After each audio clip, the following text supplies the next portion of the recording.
Mrs. President, and thank you so much to this wonderful institution. It's complete humbling experience to be here. I sit here and think about my journey as I look out and see all the young people in front of me, and you should feel good about what you've accomplished, and then you're starting the next journey. My journey started in Ethiopia, and the worst thing that could possibly happen happened to us. We had tuberculosis, but it ended up being the best thing. We got adopted to Sweden. So sometimes adversity happens, and then your luck and hard work, and a lot of incidents happens, and it can turn out to something positive. In Sweden, I learned a lot of things that still to this day, that on everyday basis, that I use. Hard work, being grateful and curious, always being curious and passionate.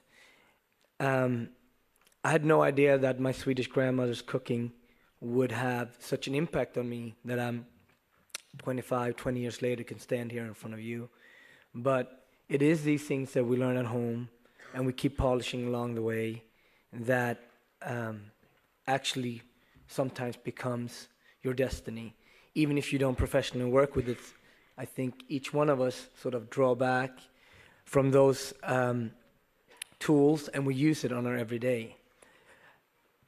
For me to come to America was based on one thing, was based on diversity. I wanted to see something different. I wanted to learn different things than I was taught in Europe. Grateful for what I saw there, but living in a diverse world. Coming to America about 15 years ago and see this nation of immigrants really progress and becoming more and more diverse and solving more and more complex issues. For me, through food, I've learned and see so much that I think we can learn a lot from each other based on our food cultures. Food is such a simple thing to get a window into another person's culture. Whether you have your pickles from India or your Swedish herring from my grandmother, all of a sudden you'll know a little bit more what that background was like. When I think about Vermont, and the first thing I thought about, okay, where's the land of the maple syrup and the cheese, right? But right away, it puts you on a geographical map, and it gives you a conversation to speak and converse at the dinner table or at home or at work, and it gives you something that you can level with your friends and your new colleagues. I look at this wonderful college and I see like, wow, what a great institution to learn and take something away from. You had everything provided here really for you. Peace and quiet, moose, which I grew up with, I can relate to that, and each other, community, that wherever you will go, you will find each other, probably email or call or get back to the professors, and always stay connected, because it's a very unique journey. Each single person is going to go on his or her journey, and for the rest of your life, you're going to say, you know what did that professor teach me? What happened at the college that I went to? I still go back to what I learned when I went to school in Switzerland and France. And although it was maybe annoying or difficult at the time, I still draw from those experiences. The one thing that I promised myself, whether I cooked in Sweden or France or like now in Harlem, was to be extremely authentic and passionate about my field and add the blue-collar work ethic that I got from my parents and my grandparents in Sweden. And also always look back into what I can learn from Africa. I know there's a unique window in, but we all have 2 or 3 different backgrounds that we can learn something from. And you never know which one of these is going to be to your benefit.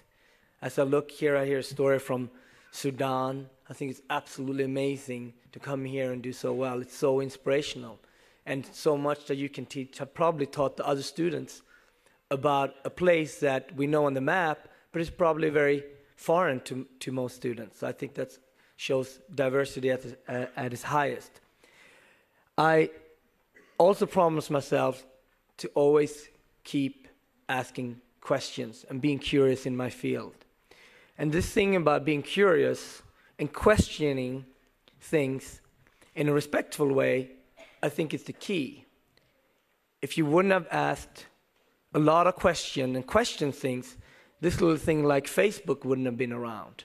I don't think this annoying but fascinating thing like Twitter would have ever been around.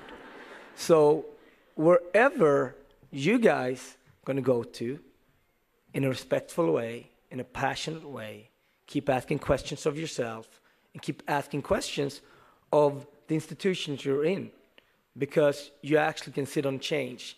Because the only thing I've learned by being here in America is that change is the only thing that keeps changing again and again and again and again.